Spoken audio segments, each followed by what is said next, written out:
Energy. You guys hear speaking in the background, right? And say energy, trying to give me her some energy from her to me. So, hey, welcome to Get Rich 101. I'm your host. I'm Sacred Rights. I am an author of many books, but this is the most recent and the most important as far as I'm concerned. Hack Your Pain Now. Hack Your Pain Now. And also, shout out to New Thought Media Network for allowing me the space and opportunity to continue to grow. And I am not a financial planner. So whatever I say, add your grain of salt and mix your you-isms in there and create it. Create it.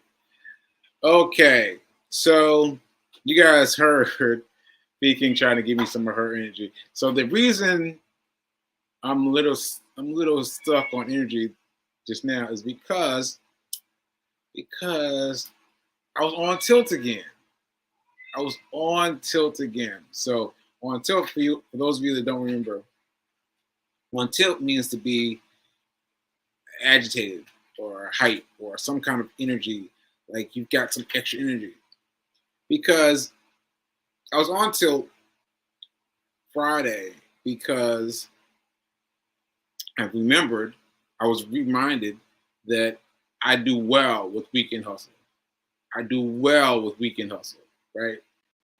So I do well with that, and I was going back to it.